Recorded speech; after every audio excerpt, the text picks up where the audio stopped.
been in a weird state of being for the past month? Question mark? My desk is a fucking mess. We're gonna talk about Kirby some more tonight, because I spent some time, scrolling through other people's fandom shit, and it got the brain juices a-juicin'. Sorry, the fucking cable I use for my tablet likes to freak out.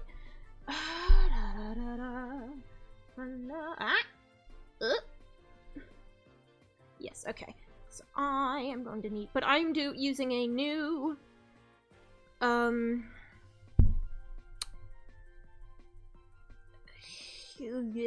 also yes, happy Weedster. A very merry Weedster to all. I'm piping tonight's music directly in from my copy of Return to Dreamland Deluxe, so that's fun. Taking advantage of the sound test. Theoretically, this also means I could do this with, I could use with other Kirby games I have on hand. I can do it with Smash Bros. Since with the Elgato, if I could hook it up to any game that has a sound test, I could theoretically hook it up. But, depending on the game, I might need to, like, pull it out of my secret evil zone, which is also known as my bookshelf, that is full of game consoles. For now, it's just on my Switch, because my Switch dock lives on my desk. And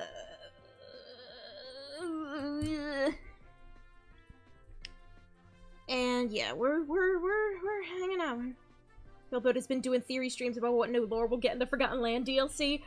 I have been seeing people going absolutely sicko mode over on Tumblr. It's great.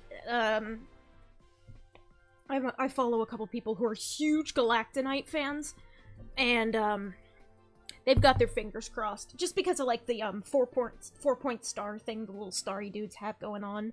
The way the new island kind of looks like Galactonite's battle arena back in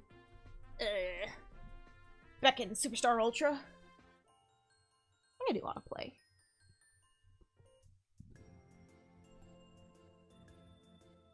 Let's turn off autoplay, actually. Nope. Nope, nope. Twiddling my controller a little too much. I'm a little...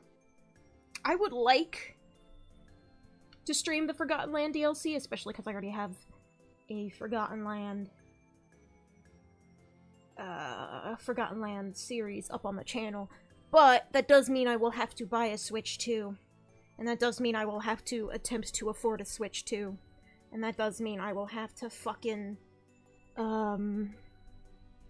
work real hard at acquiring additional funds.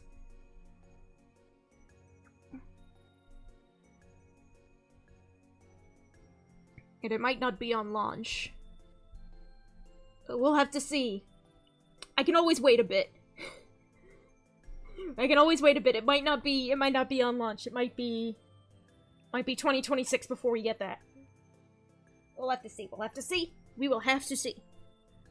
So, instead of despairing about my lack of access to new Kirby from official sources, I am going to plunge into the realm of fan-made bullshit because I like doing fan-made bullshit, and I have a lot of fan-made bullshit that I haven't made yet but probably should.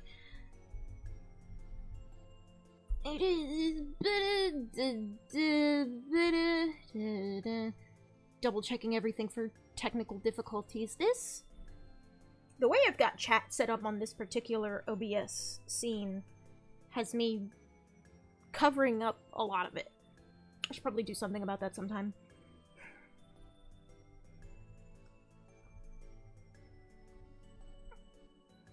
Speaking of fan-made bullshit, I hope to slowly pick my way towards having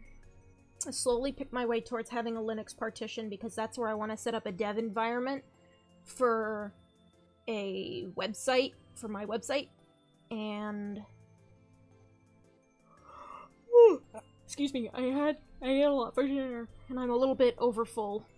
So if I'm, like, weird or burpy, I tried not to be, but, well, I apologize in advance for any of that. I want to work on my website some more, eventually. And that would be, because that would be fun, and I would like some of that to exist. Because the internet is fun, and I like making stuff on the internet. Anyway. Oh, Lord. I got myself completely distracted. Wait, whoop!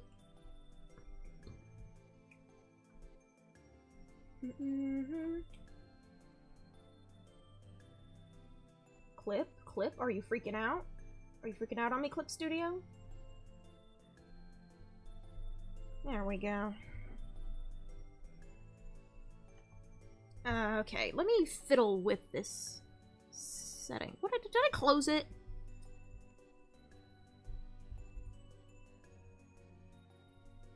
Orb time. I hope to stream some more Monster Hunter tomorrow. We'll see how that shakes out.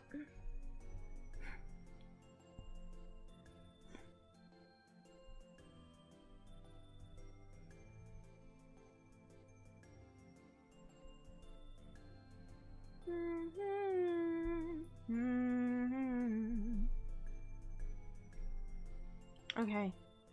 Now it's cooperating.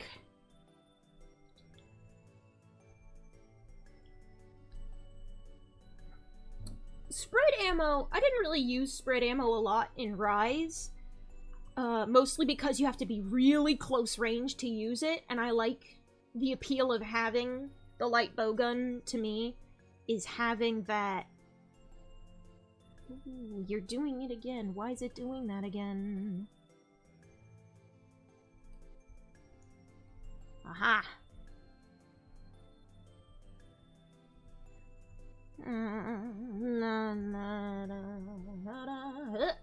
Sorry about that. Sorry about that. The appeal of a light bowgun is getting a bit of distance between you and the monster.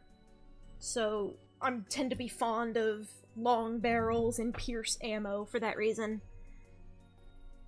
And I also haven't tried it out in Wilds yet. Because streaming Wilds takes up a lot of computer juice. A lot of computer juice. I'm gonna... hang on. Well, for a hot second, let me just... System settings. Screen brightness.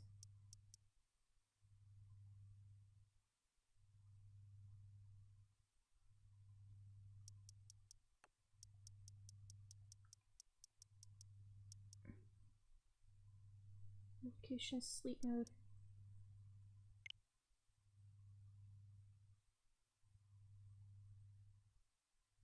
Auto sleep. Because I don't want the...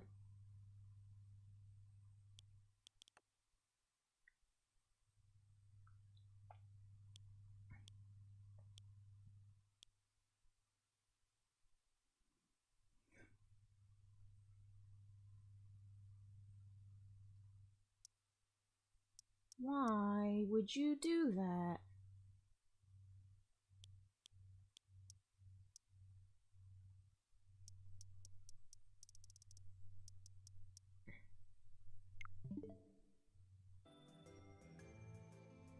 Because it went dark for a second there. What is that?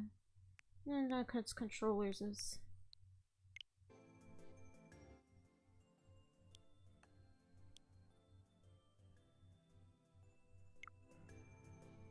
Because it went dark on me. And I don't want it to do that. I want the song name to be visible because I'm not going to be touching the Switch. Oh well, whatever.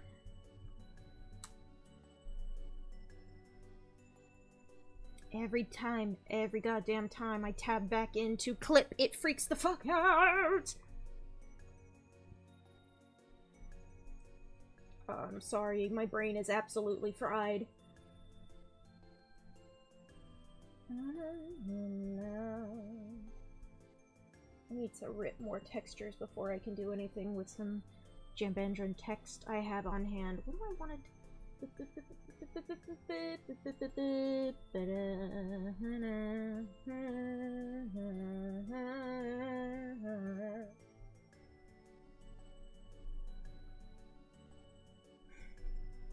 So one of the things... I'm gonna switch to a pencil. Pencil? I have those as slightly lower stabilization. I am gonna crank it up to 10 though.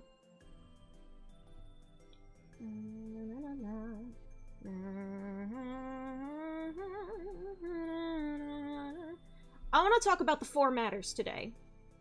Now, the 4 matters are not strictly canon, but the fandom has latched onto them nonetheless.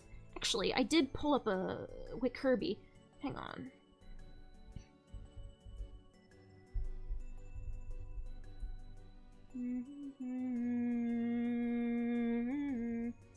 It was in a Void Termina pause screen description. Where are you? Show me the stuff. Show me the guy. Oh, excuse me. That's the lyrics. Rise, O Dark Lord of Despair, blah blah blah.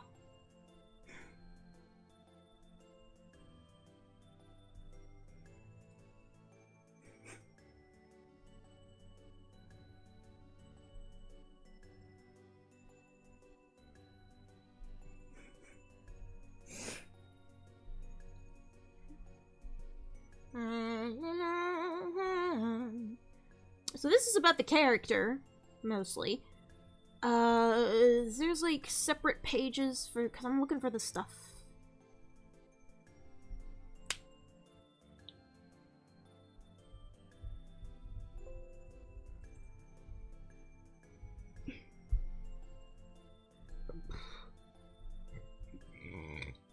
Gross. Sorry. Aha! Okay, so yeah, it's there, but it's listed. It was from the Asian language versions of the game. So, let me see if I...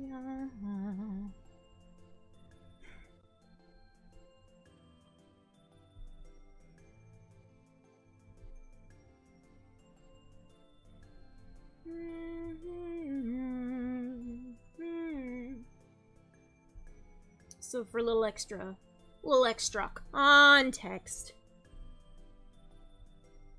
Keep aspect ratio, please. For my dear friends-is.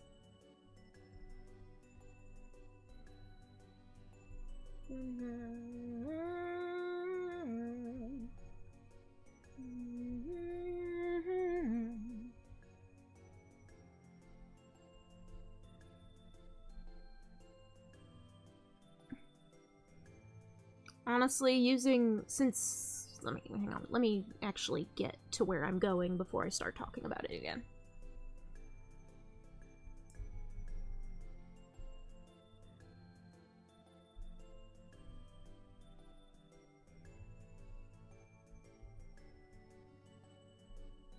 I hit OK, then I paste. And I drag. I transform, and since aspect ratio is already up, let's blow that up to make it easier for y'all to see. Okay. So, the way this was discussed in Star Allies was very vague and poetic and that sort of thing. I could always switch to Star Allies music, but, now.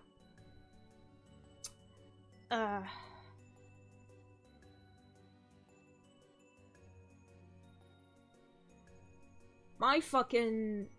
I don't know kanji for shit. My Japanese is extremely rusty and extremely basic, and I should probably look up those kanji individually to get a better idea, But you see these little things right here. That's called furigana. And that is telling you how to pronounce kanji. But interesting, they're doing an unusual thing here, where they're saying the furigana for these kanji, which already have specific meanings and pronunciations, the furigana is written in katakana, and those are English words. So it's literally just the English words dream, dark, soul, and heart. So, dream, dark, soul, heart. The kanji themselves probably have some more specific connotations in the original languages. The four humors! No. Okay. So, these are not, like, super nailed down. They're very, like, vague and poetic, but the English-speaking fandom latched onto them anyway, and it's a good bit. It's a good framework to work with if you're trying to think up a magic system for your own Kirby headcanon. It's fun to take on stuff that's very, like, vague and wispy and out there and just grab it and then pull it out and turn that into something bigger. Now, the reason the fandom latched onto it, like, the way people criticize the fandom latching onto it is that they thought the devs meant it, like, more seriously than they actually did. Like, these are lowercase Dream, Dark, Soul, and Heart. These aren't uppercase, these aren't, like, in-universe serious concepts. And the way the fandom latched on was, people thought they would be, people thought they might be, and that it would echo forwards into future releases, but I don't think it's that nailed down. However, some of us weirdo fanfiction freaks choose to do something with it anyway. And so, let me pick some colors. Let me do some fucking... Where's my pencil? We've got... Yeah, hang on. That's a garbage-looking star. Whoa.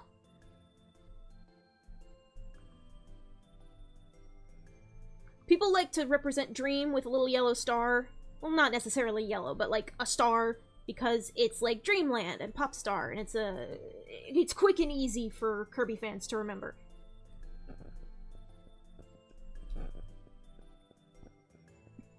You got Dream.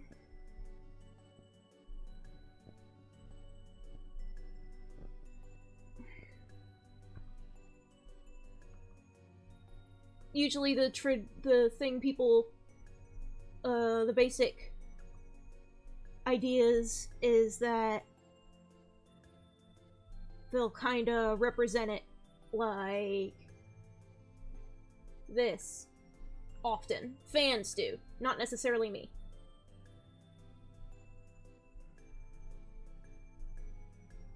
And we'll get into some of the deets in a bit. Dream, Dark, Soul, and Heart. This shit is not strictly canon, and the use of Morpho, the butterfly, as Soul, like, I've just picked that. I should probably pick something else to... Because now I'm just confusing people because I'm doing shit that's, like, maybe not relevant to my headcanon. People often pick an I for dark as, like, a like, to call back to dark matter. I'm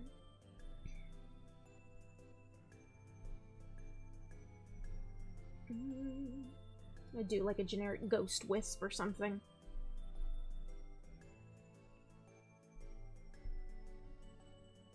And even these don't really nail down, like, symbol-wise, don't really nail down what I'm going for with these. So, oftentimes that's how, like, fans will represent it, because they will associate Morphonite with Soul, because it's like the, it's like a Psychopomp character. It, absorbs the souls of the damned. It's, like, very, like, Grim Reaper-y, so that's the conclusion many people came to. I didn't. I came with a different thing, so I've been trying to work out the Four Matters system as to kind of, like, operate as a magic system, and I'm not gonna pick any colors right now. We're just gonna do, like, scribbling with black.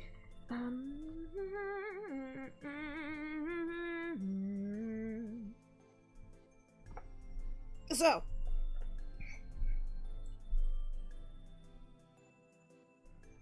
I will have pink as a backup color, though. I said as a backup color. Wrong color.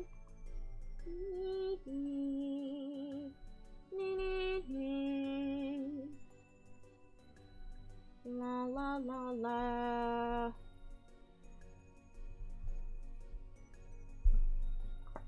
So I believe I've previously gone over the general shape of my Kirbyverse, where there's, like,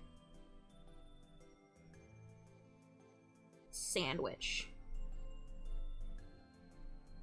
There's, like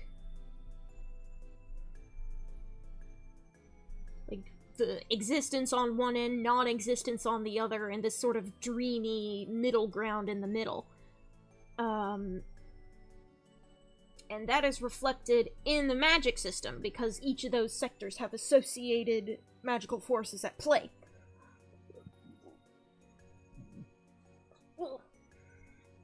Dinner burps are coming back to haunt me. So the idea would be, what I have is that soul represents existence, life, universes,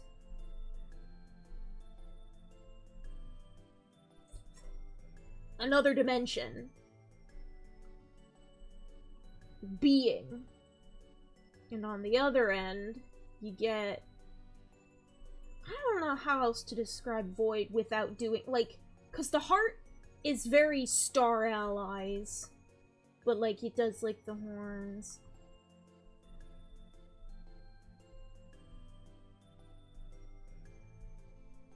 Like, it's not a great direct symbol, even though it works. But, like, I think I might just... And you get... So the idea is that soul and dark are two ends of a spectrum. You've got soul...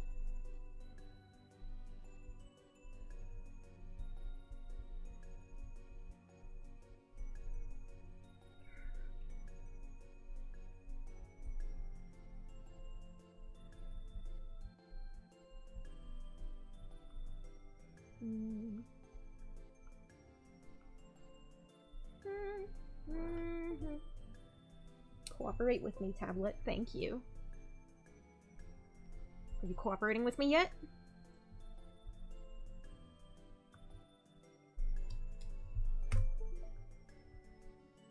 It's not the right noise for what I just did. I need a new cable or something.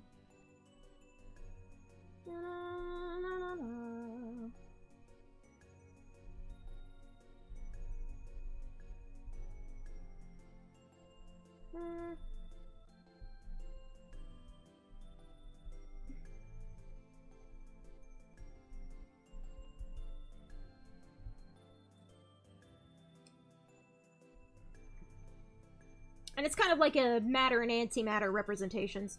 Hello, it's orb time. Welcome to Orb, Smokey Duffy.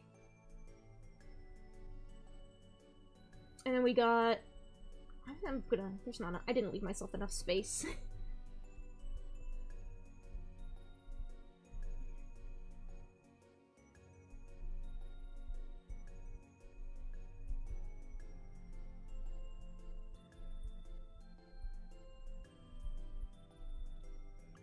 Ugh.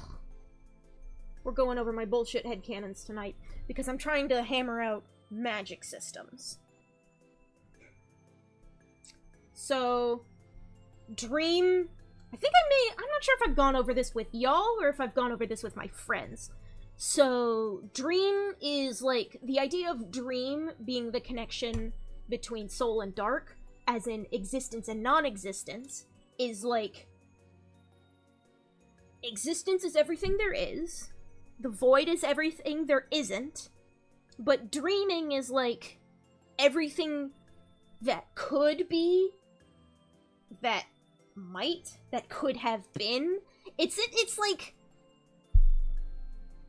stuff that doesn't exist that could be made to exist. Like, it's basically the power of imagination, but, like, on a cosmic scale. And then, I think I did go over... My tablart! I'm gonna change cables. Again. Oh, wadu, wadu, wadu, wadu, wow, wow, wow, wadu, wadu, wadu, wow, wow, wadu, wadu.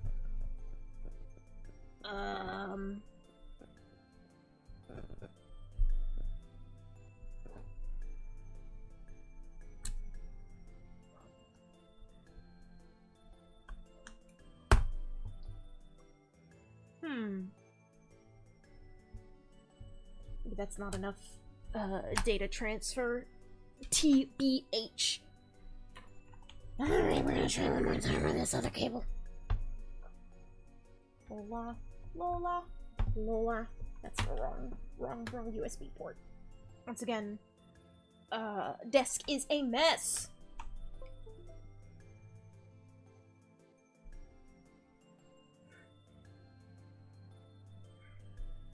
Okay, now you will cooperate with me, correct? Correct? Yes. And then I think one of the things I did mention, like, back when it was my first Kirby Headcanon stream where I was talking about how the universe, or the multiverse, came to be, and that is because Heart pulls it all together. Oop, sorry. Bring it around town. That's probably as good as it's gonna get.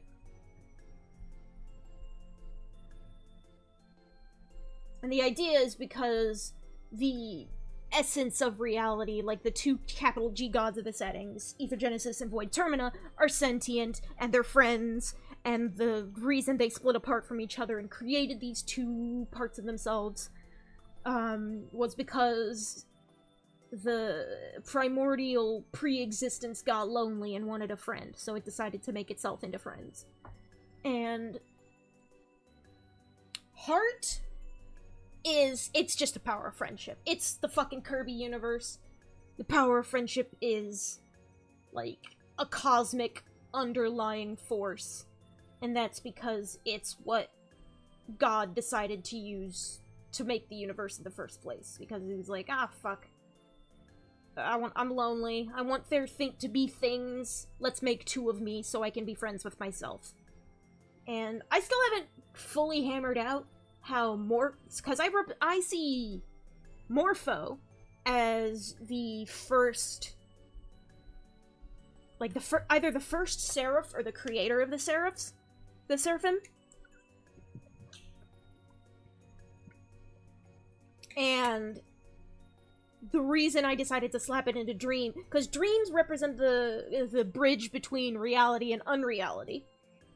And Morpho, in canon, has a lot of strong associations between the border between life and death, ferrying souls to the afterlife, Grim Reaper, Psychopomp, that kind of, death is transformation, as represented through the metamorphosis of a butterfly, change, and so I decided to do, like, beginning, change, ending, and that's why Morpho is like a bridge, but I haven't I need to just think harder about the circumstances under which Morpho came to exist, because, well, that's the thing, Kirby didn't destroy God in, like, Void couldn't have been fully destroyed as an entity, which is like the thing, like, they defeated that particular incarnation, and all was well, but there's a lot of details in canon that say, yeah, he could come back, he probably will come back in the grand scheme of the universe, but depending on his influence, what is influenced as part of the summoning process, he can come back in different forms, in different ways, and with different intentions and motivations and levels of goodness. And the way that works here, under this system, is that heart is a stabilizing force, because, like, the sentient underpinnings of reality and unreality alike are, like, we like each other, we like the things we create, it's cool that existence is a thing now, and we take joy in that, and because of that, like, that's kind of, that connection between them becomes another underpinning of the multiverse. And because of that, bringing Void back as a friend would be, like, because, think about it this way. Okay, so you've got, like, the initial summoning of Void Termina would be bringing the god of this space into this space. And like I mentioned earlier, it's kind of like a matter-antimatter thing. So if it's not properly stabilized, like, Void as an entire entity is, like, we're getting into, like, a little bit of religious philosophy here with, like, the infinity of a divine entity, and how that's not necessarily possible within a mortal realm.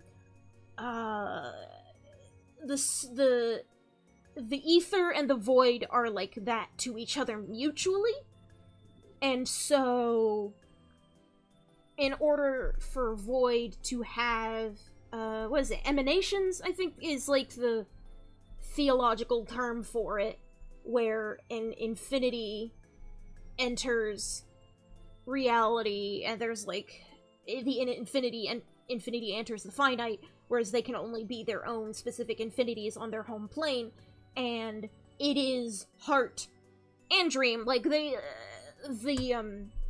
aforementioned, original language, like, it says all four concepts were present in the resurrection of Void. Or it's in reference to Void. And it's, like, all of these pieces need to come together in order to stabilize that, because in Star Allies, it was not stabilized, it was born from the total absence of care.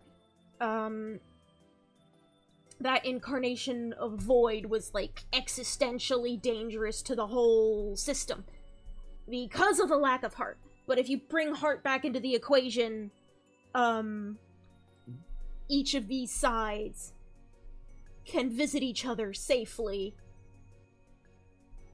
and sort of bring that information between there, and that's how you can get positive, or otherwise stable, incarnations of Void in reality, and vice versa, incarnations of Ether into unreality. But because, the settings of unreality, like, isn't really relevant to the story, and is a little bit, woo-woo, confusing, weird sci-fi fantasy philosophical nonsense, like, it plays a role, but it is not the source of, like, plot events nearly as much. There's a little bit going on over there that I have ideas for, but, like, reality as we know it is over here. And one of the things that I had in mind lately was, like, type advantages and disadvantages, because one of the things I was having trouble thinking about was, why does, like Kirby and the Crystal Shards, okay? It's a fucking crystal. It's a big rock. I'm not putting any effort into this, so you'll just have to deal with, low-quality doodles tonight. Which energy is it associated with? Why does it hold power? Why does it seem to hold power over the dark matter and over Zero in specific, and where did it come from? Because one of the major historical things is that we have there's a handful of seraphim who basically got really into watching Earth, and they got really attached to a specific mortal universe. 6 seraphim, 3 of them are OCs, 3 of them are antecedents to canon characters. Zero, Dark-Minded Necrotius. Originally, Zero's a nickname, that you could still call him Zero, but originally the other 2 were Myalo, and Necros. Because Necrotius is a little too prideful, and Dark Mind is, like, such an obvious villain name that I don't think that was his original name to begin with. But Seraphim are from Dream. So technically, Zero is not, like, the idea was that Zero was not himself dark matter, but grew in association with them by hanging out with them a bunch. The idea being that during the disruption, which was the big thing that turned what was otherwise a relatively normal Earth-like setting, like alternate history Earth, into the Kirbyverse. Because some void entities came over into the universe and fucked shit up, and the angels, who liked Earth so much, decided to fight back and put things back together and save as much of humanity as they could, and do that. So now the universe has, like, a lot of different flavors of magic floating around and accessible to it.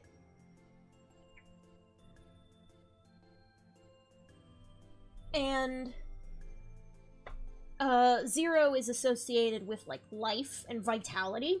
So the idea is that the dark matter are still associated with the void, but they're also associated with default matter because they are actual, literal, scientific dark matter. The cosmology I have going for the Kirbyverse in my headcanon is that universes are hyperspheres. They're just too big to determine that geometry within the observable universe. And, the idea I settled on for dark matter is that I'm using the theory of weakly interacting massive particles, or WIMPs, and the idea that there's an entire parallel matter system that does not interact with standard baryonic matter as we know it. I mean, I call it baryonic matter. If I say there's an entire parallel matter system, then that means dark matter has baryons too. Yes, this is Kirby headcanon. I'm getting into the weeds with, like, theoretical physics and shit right now. I'm talking about magic systems. So, Kirby and the Crystal Shards kickstarted a lot of my fascination with Kirby lore, because I played it when I was, like, really, really little. Back when the family still had an N64, which means I would have been too young to read. And we never made it past Aquastar. And the Google Doc doesn't exist yet. It's, like, scattered bullshit, which is why I mentioned early on in the stream that I like to work on my website some more, so I can actually have a document where all this is in one place. But, so I can just, like, share it with people and shit. So, one of the things is that, like, with the history of the disruption and stuff, the angels evacuated as much of humanity as they could to Venus. And due to the weird, freaky, magical changes, Venus eventually became Ripple Star. I don't know if... Write the doc! I need to get around to it! I know, I gotta... That's why I want to work on my website, because the idea is that I will have a wiki there, and I can just let people read the wiki, and I was just like, look at my lore, boy! But the idea with the history was that, the Wardens of Rainbow Sanctuary evacuated most of humanity to Ripple Star, which became Venus, and the humans became post-humanity. Mostly Kikis and fairies. So, cat people and people with bug wings. And one of the things the angels left to help humanity, and also life in general, because it kind of got splatter across the universe, was they left behind the Dream Springs. So, the waters of the Fountain of Dreams back on Popstar is a direct conduit to the core fountain at Rainbow Sanctuary. And that involves in, like, some of my fucking deranged headcanons about how the Seraph life cycle works and how Seraph nests are built from the bodies of their parents, and they, like, reproduce asexually, so they just build a nest, lay eggs, and die there. And then there's an infinite fountain of magical energy pouring forth that is designed to feed the new baby Seraphim, and that's just where they grow up until the cycle repeats itself. And that happens on the scale of, like, trillions of years. So, the Wardens of Rainbow Sanctuary, the Sanctuary Wardens, left behind the Dream Springs. So, Dream Springs are on every planet we see in Milky Way Wishes. It is on Popstar, because that's the Fountain of Dreams. And there are a few other places where I headcanon there to be Dream Springs. So there are places where there used to be Dream Springs. There's another planet in Halkandra's system called Pazrefta that used to have a Dream Spring until, mysterious shit happened. And by mysterious shit, I mean the Skull Gang. Because that was, that Dream Spring becoming inaccessible was the result of Necros' transition into Necrodius, into becoming a deranged death god monster. And then there is an old Dream Spring, or what was left of one, on Ripple Star for the humans to use, to basically get kickstart on Magitech and rebuild their civilization in a way that is safe and coherent and fair. And sorry, nail biting.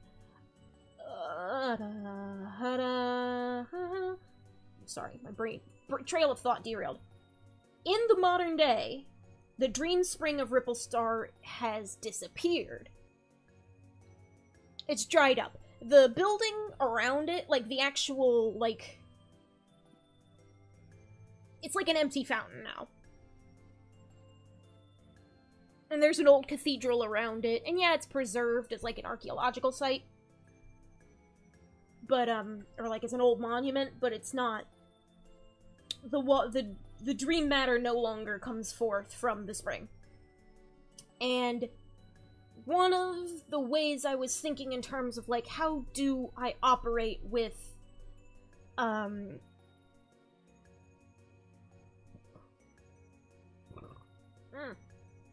do I operate in terms of, like, type advantages? Because while I was on my little fandom adventures looking at other people's shit recently, someone had done, like, a rock, paper, scissors.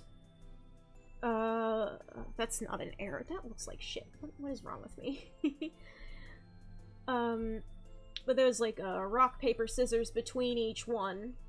And, like, each one was good at the other. But a lot of, when it comes to, like, the Dark Matter era, Dark Matter Trilogy secret bosses, and how you need the special weapon to defeat them, in fandom terms, that has generally shaken out to, people are assuming this entity is invulnerable to all damage, aside from that special weapon. And I'm not sure if I want to subscribe to that totally.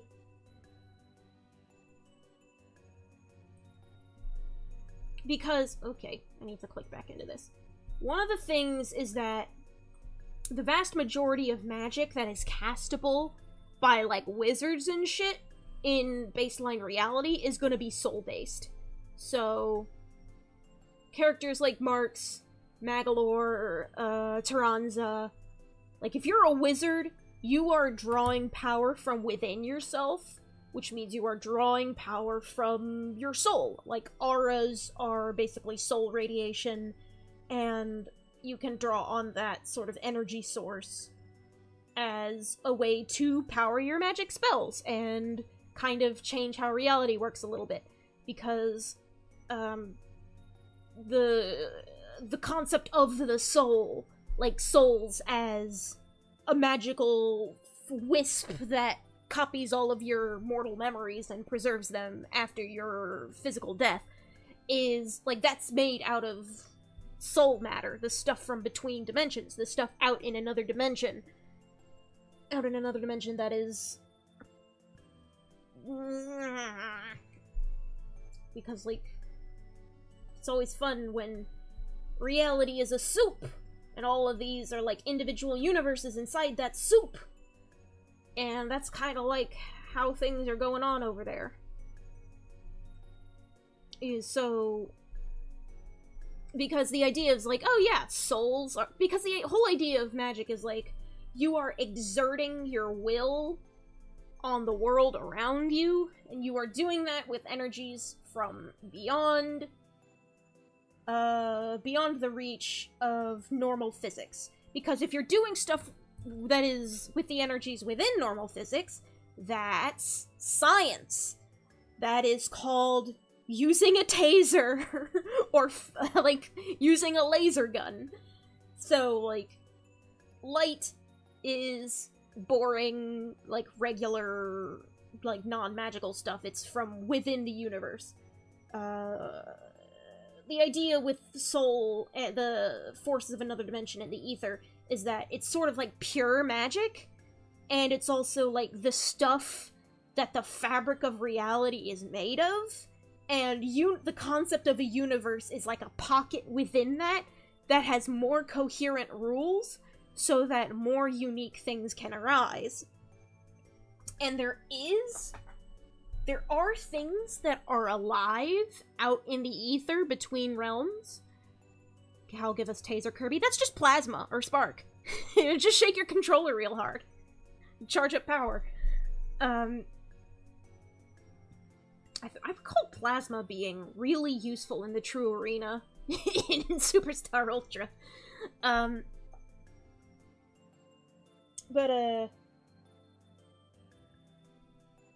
Yeah, so that's kind of where I'm going, is like,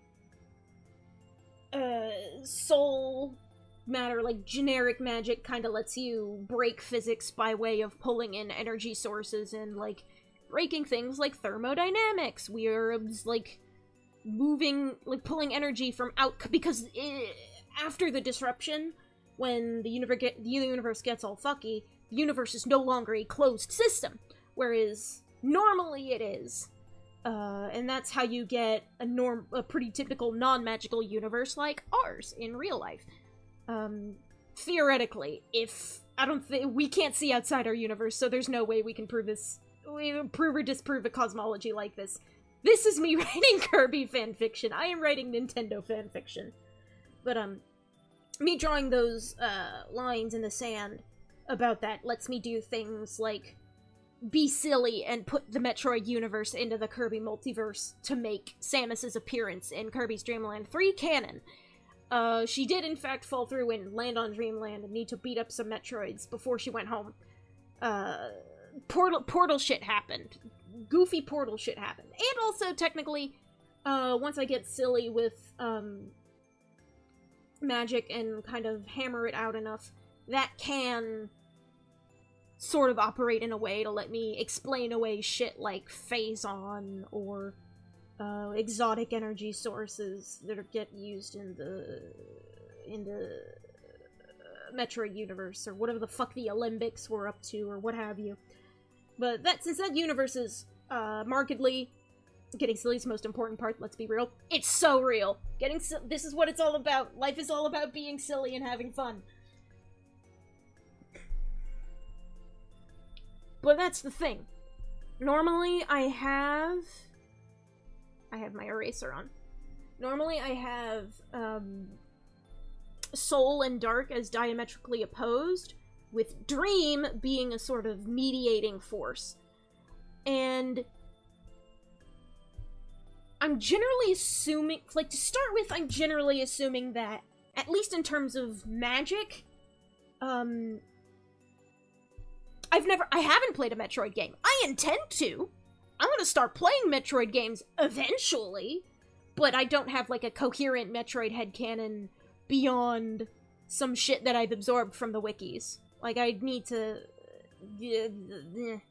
It's more in, like, a vague cosmological sense. It's like, yeah, whatever the fuck is happening in the Metroid universe is happening over there, but I don't, like, have personal headcanons for, like, nailing down, my personal ideas for, like, timeline shit, what shit the fandom considers canon, because I'm very disconnected from all that.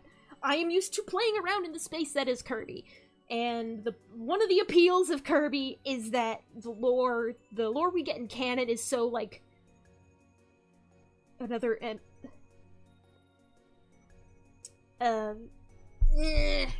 train of thought derailed. I'm sorry, it's late. It's late and I'm stupid.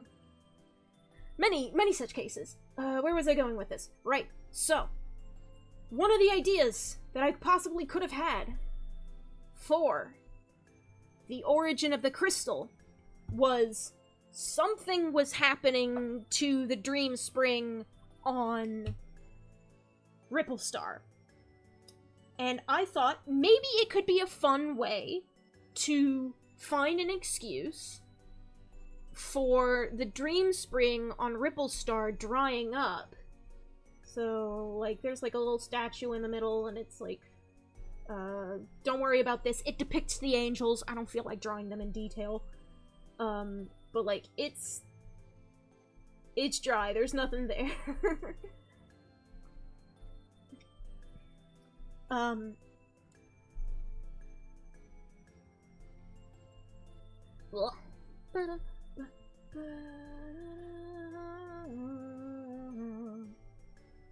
And I was thinking, what if the reduced output of the Dream Spring could have kind of spooked the humans who had been used to having that access to that resource for so long, and maybe they could have converted what was left of it into the crystal.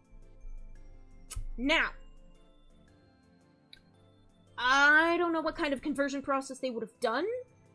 This would have happened long after they had lost contact with the angels collectively, and it's possible that because it was converted from pure dream matter into a solid form by humans, by mortals who are associated with soul matter,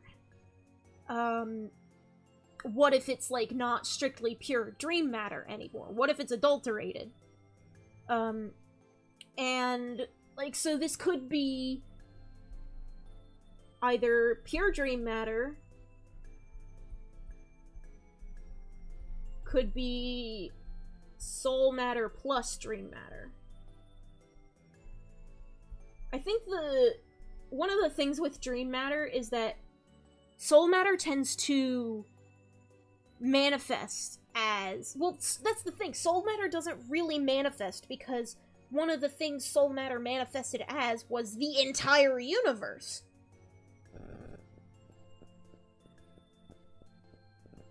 The force of the fundamental forces, the standard model, the vacuum energy.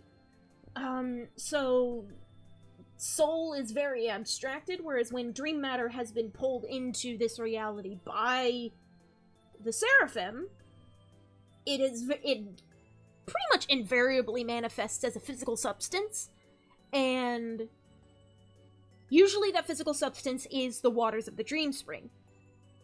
So the fact that the crystal is a physical object is...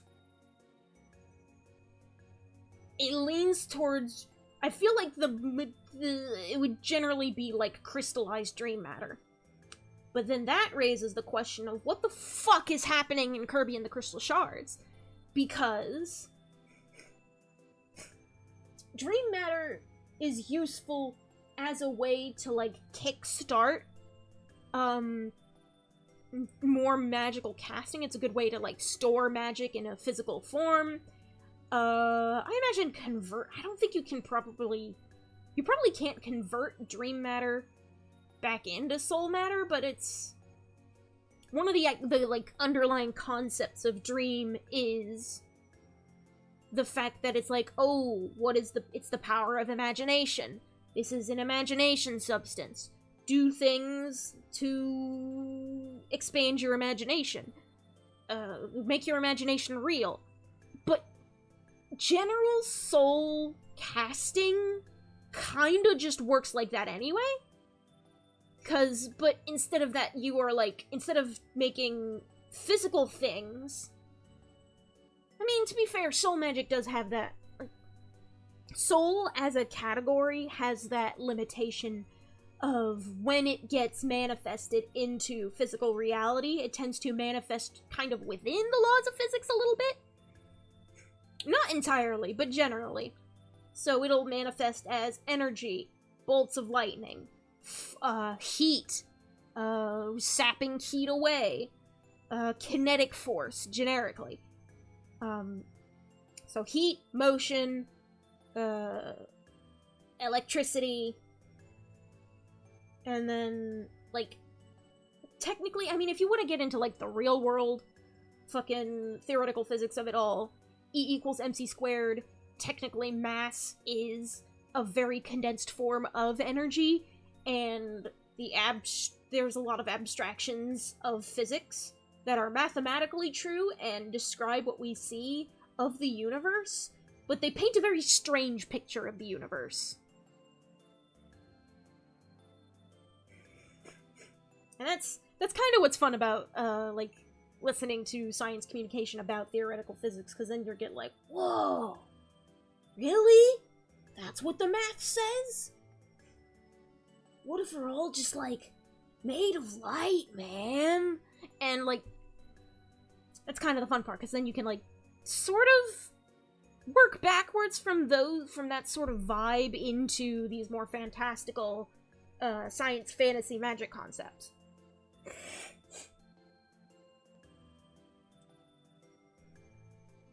So what's interesting about the crystal is that it is a solid piece, and it is finite. And I imagine it's probably the last of the dream energy from the fountain that they managed to scrounge up, which is why it's so valuable to the fairies of Ripplestar. Well, to the everyone of Ripplestar. Fairies aren't the only sapient species there. But that's because the other sapient species, like, they're just spicy humans, basically.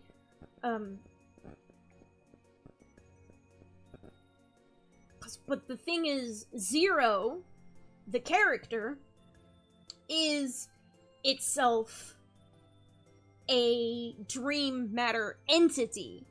He is a seraph. And normally, stuff that because the idea of the fountains in the bases of seraph nests is that it's designed to feed the seraphim that live in that nest. So if it's the same stuff, then that is, like, it's not only just the same type of matter that Zero is, it's theoretically the kind of stuff that he could draw power from. So why would it be so good at damaging him? Why is he concerned about it? And that goes into details about, like, the three sanctuary wardens who eventually become canonical bad guys each have a chunk of the Master in them. And the Master is the entity that eventually became inside the Master Crown. It's an extremely powerful void entity. It caused the disruption. It was the one who decided to fuck shit up for fun. And there was a lot of big kaiju fights across the universe during the events of the disruption while the angels were trying to stop it from doing the stuff to the universe so that it wouldn't be destroyed and or consumed. So the Master's in pieces. There's a piece sealed in the North Pole of Saturn, which got yeeted to Halkandra's solar system. There's a piece inside the Master Crown.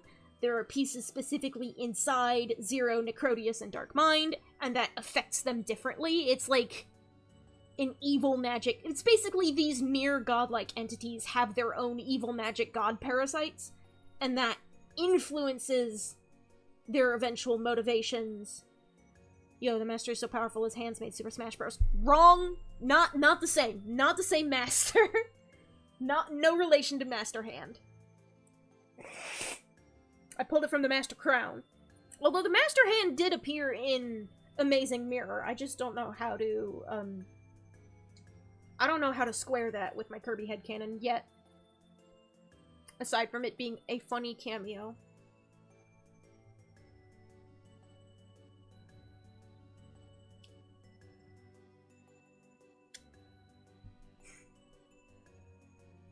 But, this, and, yeah, so, raw, liquid, Seraph energy from Rainbow Sanctuary is good for these Seraph entities. They need it to survive, they need it to maintain their bodies, they can kind of subsume themselves, they can kind of sustain themselves on other forces of magic. And so, one of the reasons... God, the story I have for Dark Mind is fucked up. He, like, seals himself in a pocket dimension, or he gets one of his brothers to do that.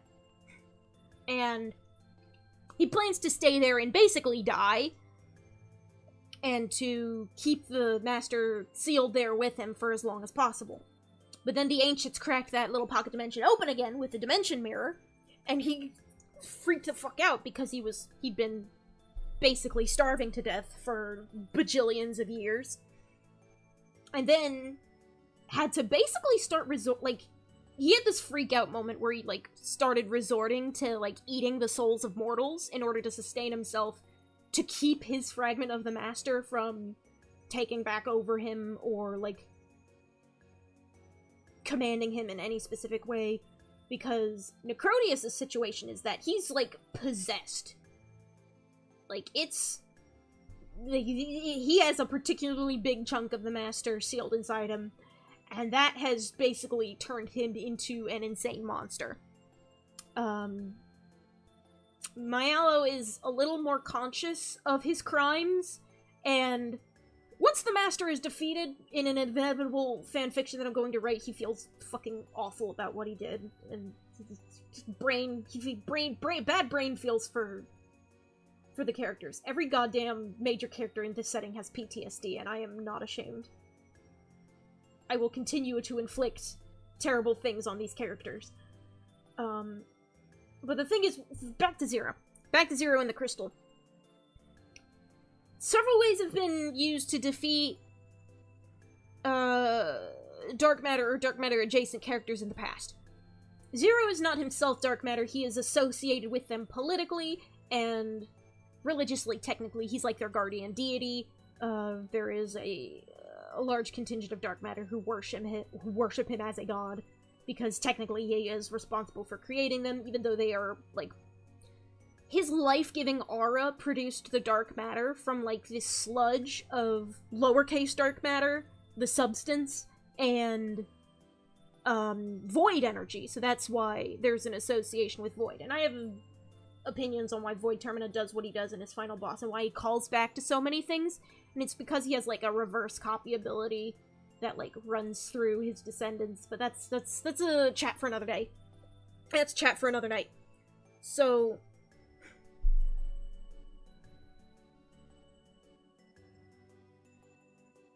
So the deal with dark matter in Kirby's Dream Land 3 is that you use the Love Stick, or the Heart Rod. And that, it's derived from all of, the love and joy you gather from people who you help out throughout the game, and you use it to defeat this extremely powerful entity of spooky darkness. And the general vibe is that the spooky darkness entity in canon is sad, and the fandom consensus back in the day was that Zero was incapable of positive emotions. I don't know how that got started, but it is, and I'm not sure if there's, like, direct textual evidence of that, especially because there is so little text in both KDL3 and Crystal Shards to begin with. It's mostly just menu text and character names and the credits, because the cutscenes are entirely wordless. And, from what I have played of KDL3, that is much the same. The power of friendship and love and incredible violence defeat Void at the end of Star Allies, which makes sense because he was born of the total absence of care, so this unstable entity would have been annihilated and had its, like, terrible unstable magic restabilized by the power of heart, the power of friendship. The Heart Rod is also a power of friendship object. Why does it work against Zero and the dark matter? Because what I decided is that, for the sake of my own, like, ability to write effective stories and, like, keep my characters coherent, is that Zero is not actually incapable of positive emotions. He just has depression. He is just deeply, violently depressed.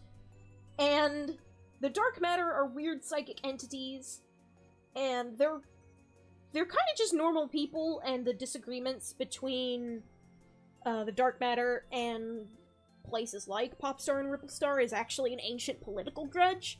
So that's actually ancient space politics going on. So why does the Heart Rod work? And I think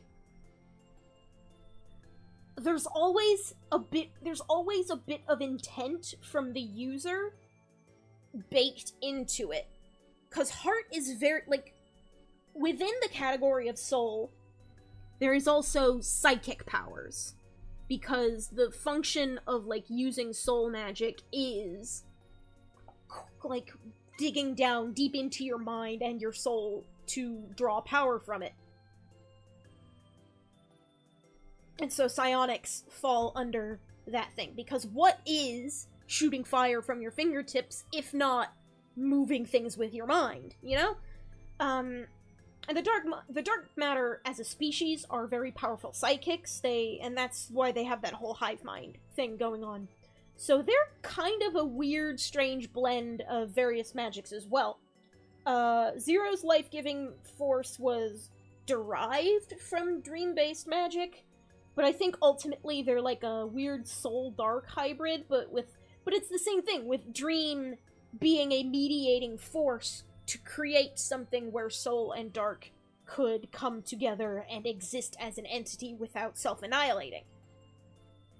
And I think the fact that heart is like a superpower on top of that, so it's like the ultimate psychic power that applies to all types of matter, as opposed to just standard mortals and their souls, because dream entities, the Seraphim, do in fact have souls, but they are not made of this matter, they're made of this matter, and the same thing goes for the creatures of the void.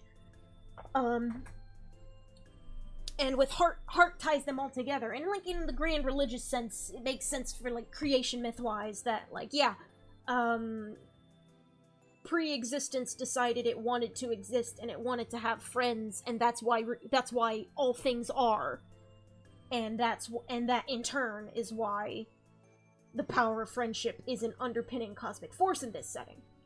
So I could probably get around the idea of the love stick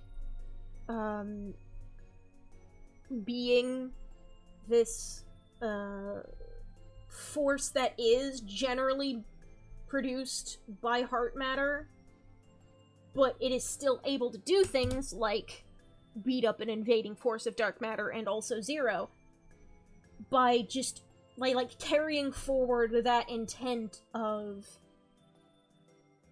I have like spirit bomb shit. I can feel all of the hearts of the world beating as one. And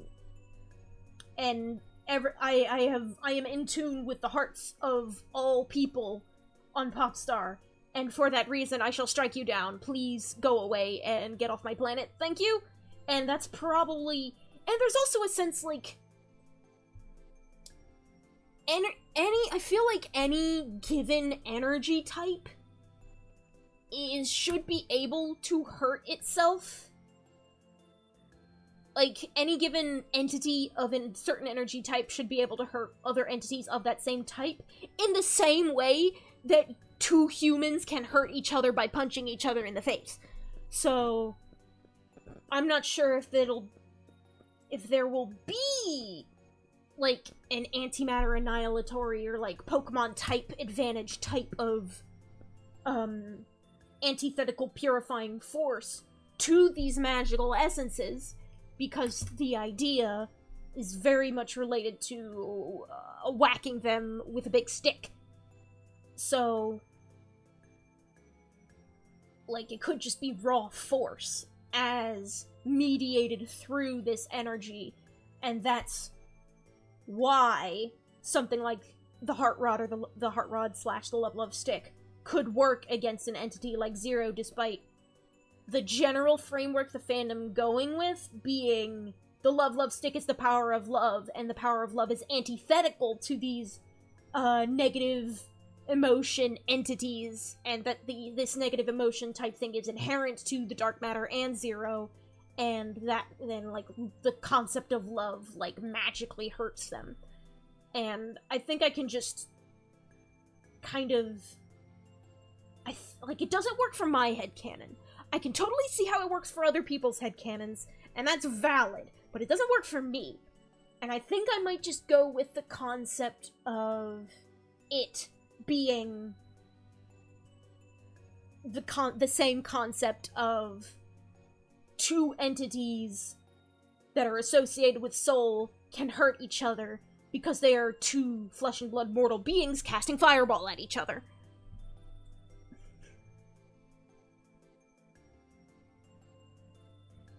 And there's the degree there where it's like, yeah, if you overload someone with magical energy, then...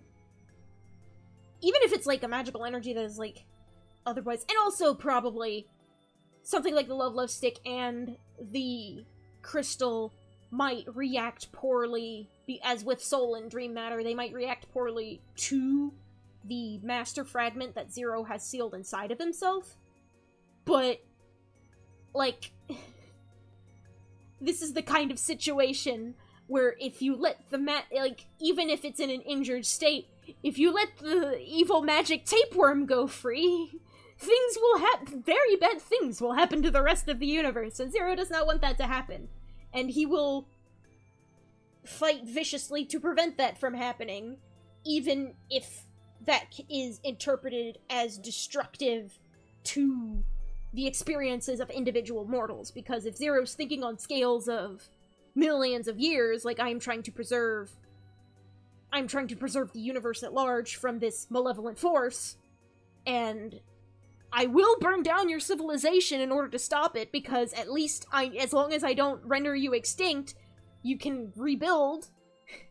You will still be able to rebuild later. Just let me do my thing, guys. And that's one of the main themes of my Kirby headcanon, which is why a lot of characters are redeemable in my Kirby headcanon, because a lot of the shit that happens is the result of terrible misunderstandings to begin with, and terrible misunderstandings based on just eons worth of horrible magical tragedy. So I think the Crystal could probably work in a similar way, in that it's the last remnants of what the Riplians had access to of their Dream Spring. And there's, like, it's got, like, a bit of an iridescent rainbow sheen to it, and I associate Dream Matter with rainbows because of how colorful the waters of the Fountain of Dreams are, at least as they are depicted in the Melee Smash stage version of the location, but also kind of in the main series as well. So, yeah. And, like,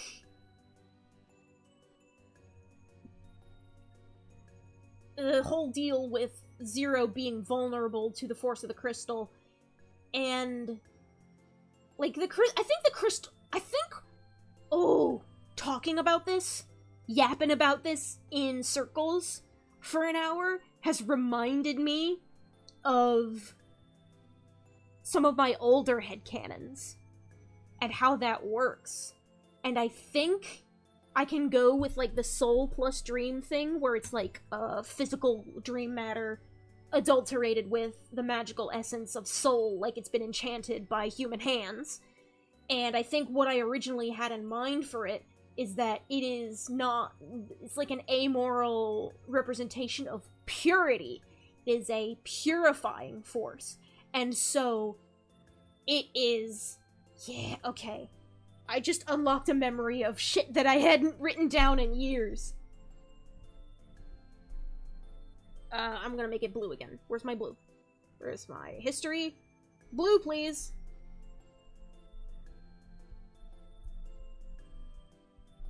And so, purity, the concept of purity is that it is, like, something that is all made of one thing. Which is kind of funny, because the crystal itself is not necessarily a pure form of its own magic, otherwise it probably wouldn't have been as effective against Zero, whereas the concept of purity makes sense because it is a way to it purges possession, basically. It separates, like, if two minds are psychically interacting, and if one of them is doing so by force, the essence of purity within the crystal could be used to separate that. And it basically, like, forcibly unpossesses you. And the idea of it hurting Zero has less to do with the crystal being directly anathema to his bodily integrity, because it's not. He's technically made of the same stuff, but because he has a chunk of the Master sealed inside of him, and so it's kind of like a form of possession, and so getting smacked with the crystal is going to be a purifying force, and eventually, I think, instead of the crystal being responsible for the damage dealt to Zero, I think Zero self-annihilated himself, which is why he had violently exploded all of Darkstar. And basically converted back into pure energy. Or his body, at least. Because, the way he had his Master Fragment sealed, it was almost like inside of his soul. So he had to fuck off back to Rainbow Sanctuary to rebuild his body. While keeping his chunk of the Master sealed at all costs. And because, the Master is an entity from the Void, and so are the Dark Matter. Well, the Dark Matter aren't from the Void, but they're very much, like, made of a significant chunk of Void stuff. And so... get Zerk's headcanon to Hal so they can say, Jesse, what the fuck are you talking about?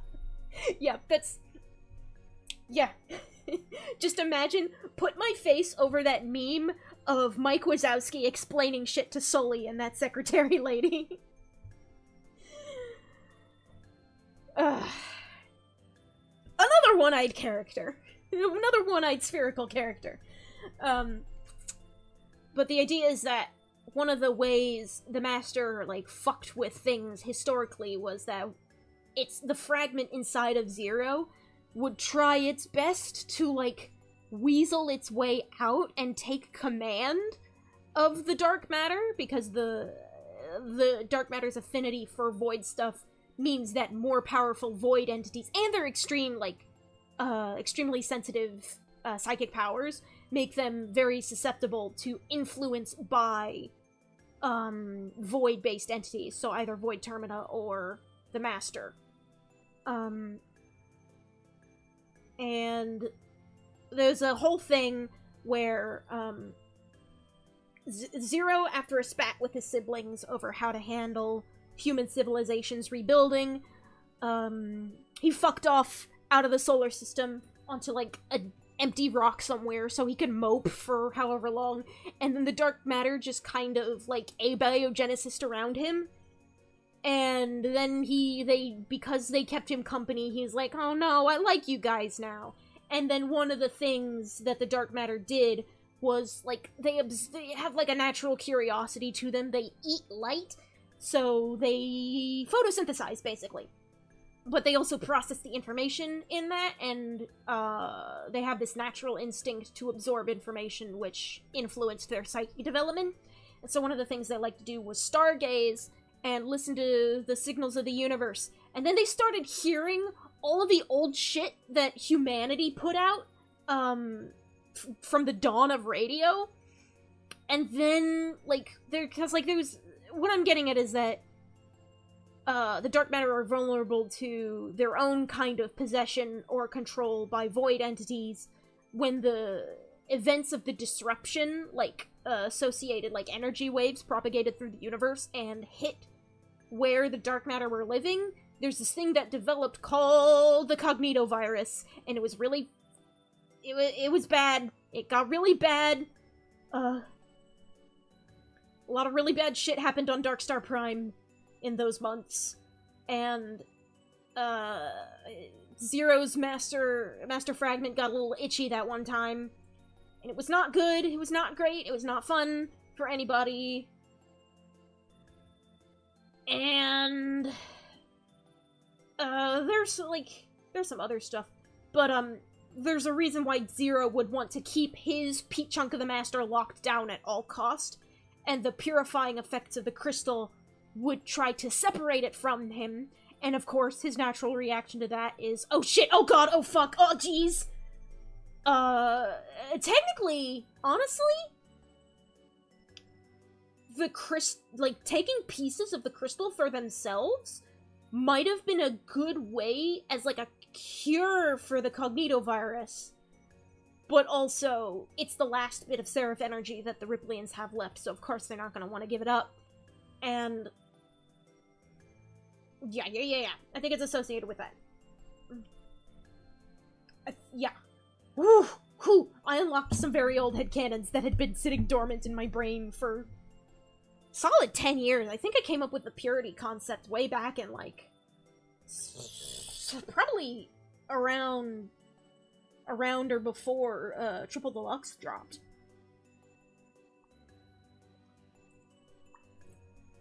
And then Triple Deluxe dropped, and I thought a whole bunch about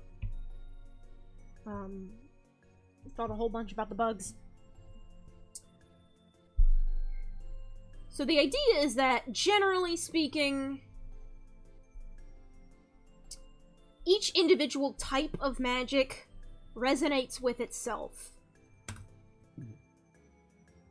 You're just making a Metal Gear plot with this virus stuff. Yeah, a little bit! There's some lolly-lulelo shit going on. I could go into more Metal Gear-ish shit with how the Kandran government stole the Jamba Heart after the Galactic Crisis, after the four heroes sealed it, and sacrificed himself to seal Void away. And that's how they produced Galactonite, who is, in fact, a cloned super soldier. So... There was some Metal Gear shit adjacent stuff going on.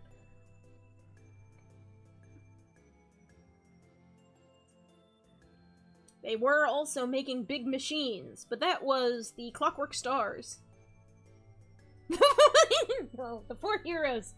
I know I've just gone on a big ol' rant about how dark matter have this antagonistic relationship with a lot of the core planets of the modern day, but that is because it's part of the modern day, and the idea was that, like, yeah, it's a political struggle. Prior to the shit where they started having political fights, was their relationship has always been a bit strained, because I feel like it would be in the nature of your average biological mortal to be a little bit wary of, like, weird fucking psychic darkness orbs, and that resulted in some, alien discrimination, and that resulted in political spats between, the dark matter and the broader Novan Empire, especially because some bits and pieces of the dark matter culture were a little bit too alien for mortals to understand it. Well, not mortals. Dark matter are also mortals. Everyone's mortals here. For the organics to understand at first. And of course there were people who were nice to them, because, like, when you have things, like, it was like a systemic problem, where, like, not everyone is gonna be terrible, but enough huge forces are aligned with things being terrible that things happened. And mostly because a lot of things after the Galactic Crisis it's a huge fucking deal. Void managed to beat up a incarnation of the Master, because the Master Crown took over Halkandra's last Emperor. And... Sorry, I'm biting my nails again. I love fidgeting while I yap, but I keep doing fidgets that I need to use my mouth for. Like, basically you have to rebuild after the Galactic Crisis. And one of the biggest resources used throughout the Novan Empire, and one of the sources of their prosperity, was regular access to dream matter from the Dream Springs. And Halkandra didn't have a dream spring of its own, especially since years prior, Posrefta as a whole went dark. Not only did the dream spring seem to dry up, but, like, all communication stopped, and no scout ships sent there after that point ever returned. Basically everyone on the planet, was killed and then raised from the dead into the first round of the Skull Gang by the newly, psychologically fucked up Necrotius. But also, one of the things is that the dark matter imported a lot of dream matter from planets with dream springs to feed Zero. But also, nobody on the outside knew Zero was even real. The dark matter spoke of him with such reverence that he was their god. So, it could easily have just been assumed, like, are you guys doing this for religious reasons alone? Can we're kind of having some issues here. And then there's some fucking fights over, because Halkandra was kind of like the capital of the Empire, and while Halkandra and Ripplestar and Popstar were ostensibly the big three, Halkandra was still on top. That was the crown jewel. And there was, after the Galactic Crisis, when the four heroes had to seal Void Termina, or that incarnation of Void Termina, there were some political fights about, Popstar and Ripplestar being a little more independent. And yeah, there was a lot of... It was important to provide interplanetary humanitarian aid. I don't know how to create a new term synonymous with humanitarian that isn't so human-centric. It isn't so anthropocentric, because humans are not the only people in this setting, but I think people have generally accepted in that universe that the English language, and also any language that originates in a specific species, is going to prioritize the species that started speaking it initially. Especially because humans lived for so long without any other sapient species living next to them. So, at least as they knew it. But, so, there is resonance between the self-same components. Heart is a stabilizing force. Soul and dark. Well, soul, dark, and dream can all be used as sources for casting spells, which is how you get lasers and shit. And I think the sheer, like, concussive or temperature, like, the sheer concussive force or temperature or just the blast factor of attacks derived from these elements are going to just be universally effective, at least on the mortal plane, regardless of which magic type they were sourced from.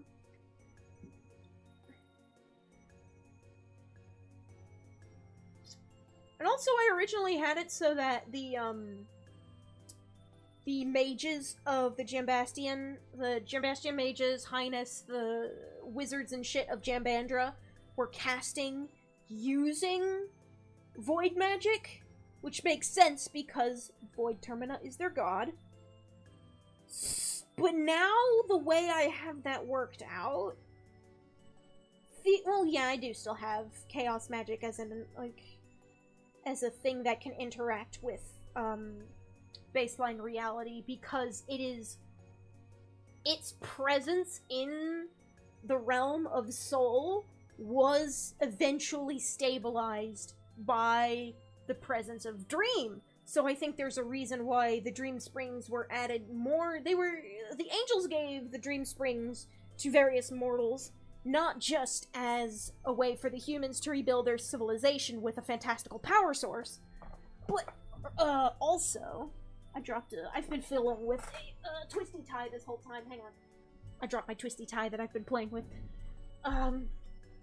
This regular influx of Dream Spring energy into the mortal realm helps stabilize any void, like, the existence of void entities within reality. I think there is an element there of stabilizing the universe as a whole, and that's why there are so many Dream Springs. That's why every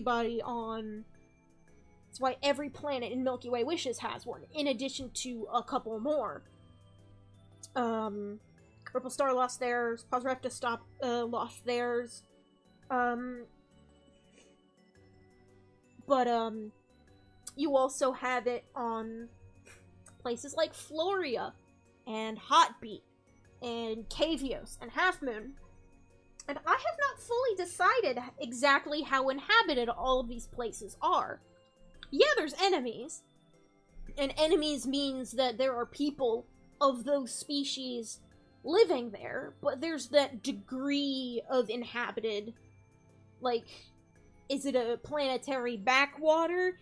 Is it urbanized? Like, for example, Floria is inhabited. In my headcanon, Floria is the home planet of the Antra and the Florals. And Floralia on Popstar is a Florian enclave. It is a little... It's an enclave. It's a little patch of interplanetary immigrants that have kept some culture and adapted some other parts of it. But, like, Floria is an inhabited planet. There are people there. Mekai is a goddamn ecumenopolis, so there's lots of people there.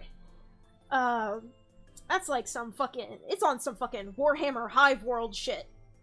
But I don't know if a place like Cavios or Hotbeat would be super inhabited by a bunch of people, or if it's more like research outposts and wildernesses in the same vein that Antarctica is IRL.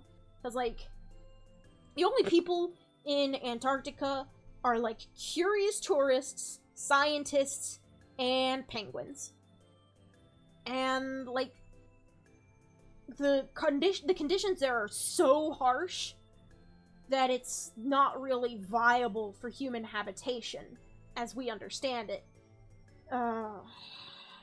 And it's unclear what would happen if we ever managed to push into Antarctica and made, like, habitable little moon pods there or something, or whatever. But something like, I haven't thought a whole lot about Half Moon in a while. I feel like Sky High is pretty inhabited. Maybe a little more rural than a place like, I don't know, fucking Mekhi. I mean, there are probably cities on Sky High, let's be real. But I think places like Half Moon or Hot Beat or Kavios are less inhabited. I also still need to thoroughly work out whether I want Aquastar and Aqualus to be the same planet. Because I will make them the same planet. I will reduce the number of planets I need to work with. By taking 2 planets from 2 separate games and making them the same planet. There's so many planets to work with, guys. It's a lot. It's a lot.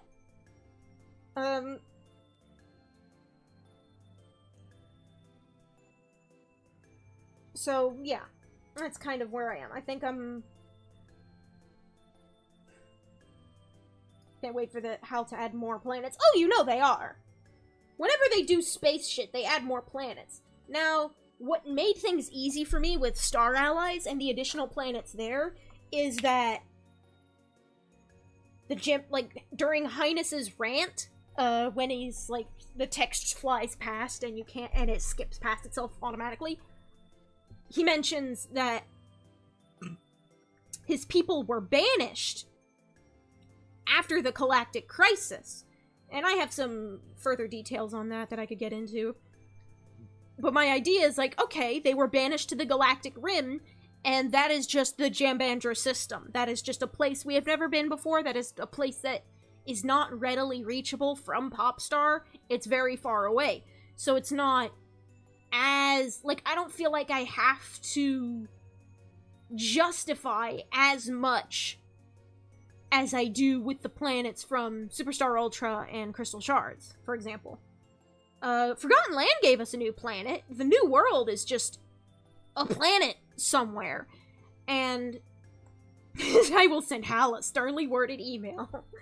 Like, it's fine. It's just that I have to think about how close they are in reference to Popstar. Because the planets in both Superstar Ultra and Crystal Shards are independently portrayed as if they are very close to Popstar. And in order for a planet to be very close, it kind of has to be in the same system. I've kind of worked things out where I think I'm going to split them up across 2 systems. I don't yet know how, though. I think I had something years and years and years ago. Because, like, I have another thing. It's like, oh yeah, if Shiverstar is Earth, Ripplestar is Venus, Popstar is Mars, and so I have other things, like, I think I had Hotbeat as Mercury, but now I'm not really sure if I want to go through with that. Sky High is Neptune.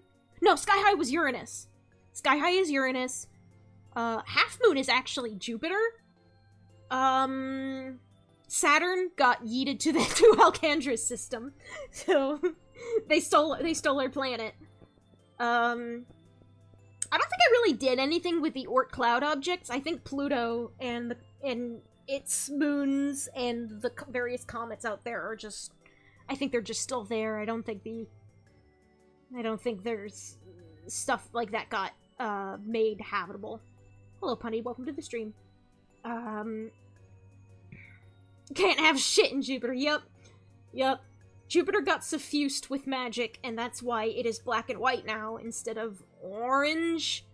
It is full of weird magical stardust and has a weird, like, half atmosphere. And because the way we see Half Moon in Superstar Ultra is that it's like you're running around on Stardust, but there's also like a jungle planet nearby. I think that's a moon. I think the jungle sections on Half Moon are Half Moon's moons. And I do think it's they probably got, like, weird during the disruption which would be, why they're able to have a jungle instead of just being, like, weird. Because it's like, oh yeah, why does Mars have blue skies and a coherent atmosphere now? It's because it has a magical barrier around it that makes it look like a big yellow star. And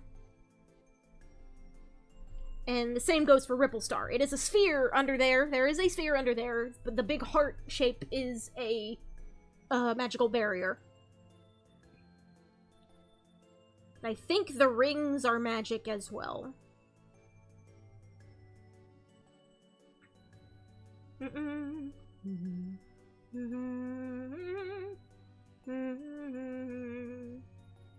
ask me, I want 1 pound of feathers and 1 pound of steel and I might be okay. Reasonable.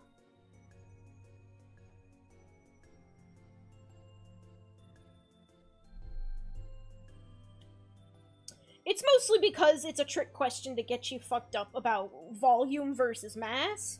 And also pound is weight, and weight is actually a different property from mass.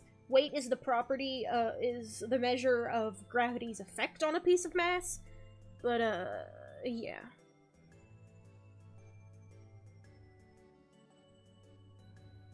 It's all about density. If you have two things the same size, but one is denser than the other, the denser thing is heavier. If you have two things that weigh the same amount, but one is denser than the other, the denser thing will be smaller.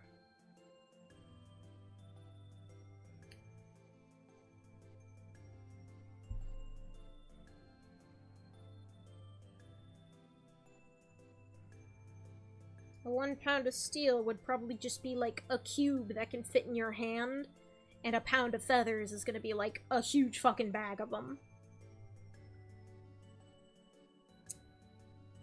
Woo! The cube! Tungsten cube!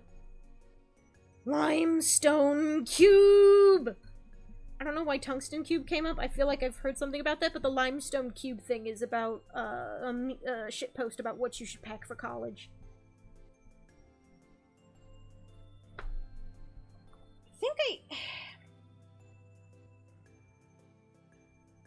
So I do know that that dark as void is like nonsensical in the realm of soul. And I think the same would be true vice versa, but I think it's that. And there are some things that are derived. I think one of the reasons I've just decided on the copy ability being a form of, like, void magic, on being of the dark side, is that I feel like you see other characters who end up with it tend to be associated with either the dark matter or Void himself. So one of the things I had thought about for the copy ability as a form of void magic was, because I have this idea where, like, Kirby is a test tube Jesus assembled from various powerful entities, or fragments of various powerful entities, by Nova, with the express intent of making an extremely powerful hero character who can protect the multiverse from insane bullshit, and also perhaps save the day and make everybody friends and restore the balance of heart throughout the multiverse. So Galactic Nova's watching this shit and going all according to Keikaku, and then quietly ticking in the emptiness of space because he is a giant pocket watch.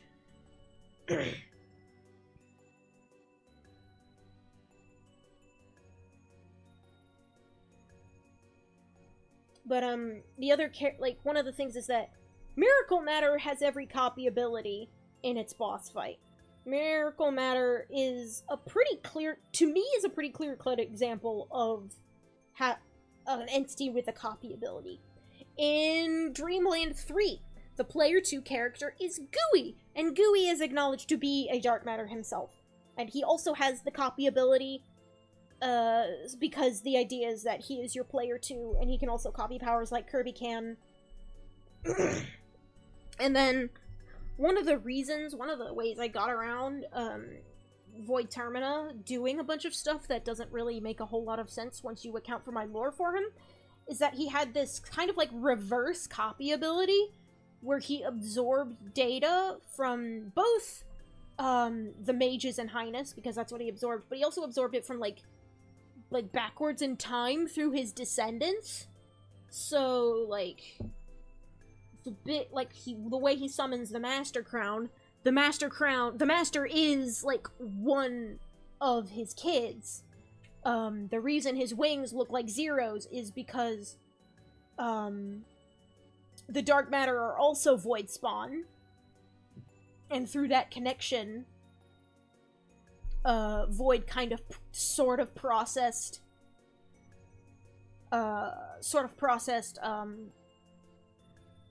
like, they're their collective memories of Zero, and Void just kind of reflected that.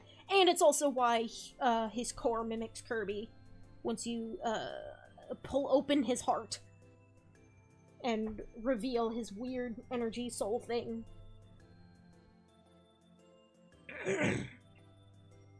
And also the reason why the core will also take on the shape of Dark Matter, because the Dark Matter are themselves Void Spawn. So there's, like, loose connections between all of them, but a lot of them tie back to Void Termina. And Kirby himself does, too.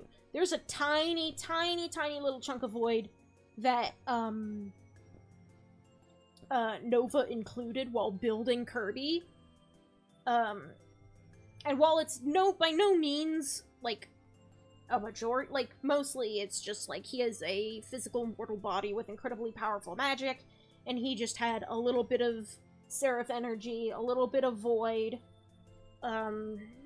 built into him, and then the hope that he was, because of him being, like, a natural biological entity, he would just develop his own soul, and that would be his connection to the soul side of things. So, basically having access to all forms of magic by virtue of being made of all three of, like, the reality parts, the reality, the unreality, and the pseudo-reality parts, and then also just being a gigantic fucking sweetheart little baby boy who we all love very much, who is just full of joy all the time, because we love him. We love you, Kirby! And yeah. Yeah. I'm starting to lose steam a little bit, unfortunately. I feel like I've gotten a lot of my yapping out, and I don't really know where to go from here without changing the topic completely. I kind of nailed down some magic stuff. I was like, how do I do this? Do they have rock, paper, scissors power issues with each other? But I've, like, thought about, like, I've thought through, like, the stabilizing features or stabilizing or destabilizing effects each type of magic can have on each other. I've thought about what type of magic the Crystal of Ripple Star is sourced from, and also why it's like that, and why it does what it does, and by yapping enough, I unearthed some old shit that I had already thought of, and then just forgot to write down for an extended period of time. I might have written it down, but it might be buried in, like, old files somewhere. So, we'll have to see, Anyway, I think I'm probably gonna call it quits for the night. Thank you all for joining me in the Yap Zone for Kirby magic systems to think about for my big stupid brain. My brain is big, but it is also stupid. Anyway, good night. I don't have a good goodbye for this. Good night. That's probably how much I'm drained. I can't even fucking speak straight. Anyway, farewell. Thank you for joining me. I appreciate your presence while talking about some dumb shit. Have a wonderful rest of your week!